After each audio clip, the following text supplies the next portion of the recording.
अहमदाबाद विमान दुर्घटनेमधल्या 31 मृतांचे कुटुंबियांसोबत डीएनए जुळले। आतापर्यंत 12 मृतदेह कुटुंबियांच्या स्वाधीन। 3 दिवसांच्या नंतरही 243 मृतांची ओळख पटेना।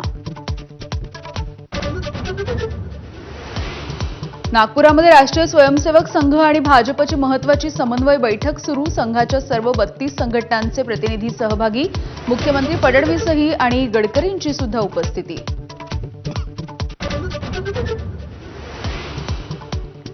महानगरपालिका निवडणुकीसाठी महाविकास आघाडीमधील पक्षांनी कंबर कसली। शरद पवार यांच्या राष्ट्रवादीचं मुंबईच्या घाटकोपरमध्ये शिबिर, तर ठाकरेंच्या शिवसेना शाखा प्रमुखांची 11 वाजता शिवसेना भवनामध्ये बैठक।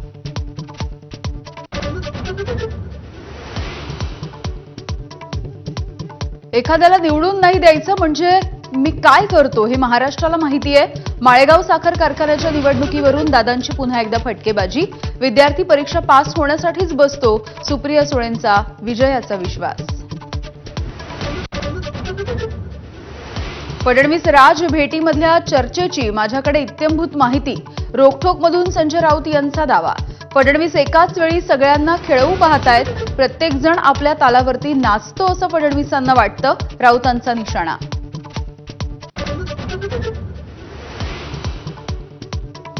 पुण्याचा सराईत गुंड अट्टी रहीम शेखचं सोलापूर पोलिसांकडून एन्काउंटर। लांबोटी जवळच्या चकमकीमध्ये अट्टीचं एन्काउंटर। पुण्यातल्या हडपसर, वानवडी, कोंढव्यामधल्या 15 गुन्ह्यांमध्ये होता सहभागी। येत्या 24 तासामध्ये राज्यात मुसळधार पावसाची शक्यता। रत्नागिरी, रायगडला अति मुसळधार पावसाचा इशारा, तर मुंबई उपनगरामध्ये पावसाचा ऑरेंज अलर्ट। कोकणामध्ये मुसळधार पावसाचं थैमान। रायगड आणि रत्नागिरीमध्ये नद्यांना पूर, तर घरामध्ये शिरलं पावसाचं पाणी। जिल्ह्यांना रेड अलर्ट जारी।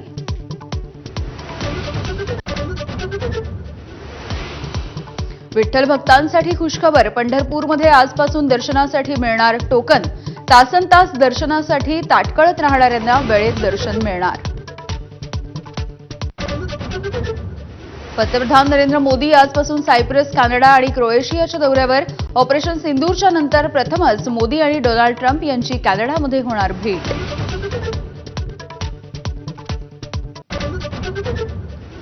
इस्रायलकडून इराणच्या आण्विक तळांना, तर इराणकडून इस्रायलच्या ऑइल डेपोवरती क्षेपणास्त्रांचा मारा।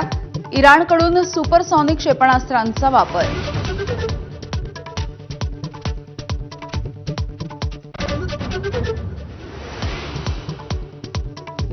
इस्रायलच्या हल्ल्यामध्ये 2 दिवसात इराणचे 138 लोक ठार। मृतांमध्ये 9 अणुशास्त्रज्ञ आणि 20 मिलिटरी कमांडर। इराणच्या प्रत्युत्तरामध्ये इस्रायलचे 3 नागरिक ठार। इराणची अमेरिका, ब्रिटन आणि फ्रान्सलाही धमकी।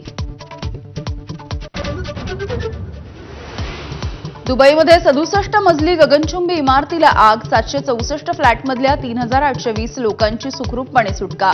मरीन पिनॅकल इमारतीमधील आग ही 6 तासांच्या नंतर आटोक्यात।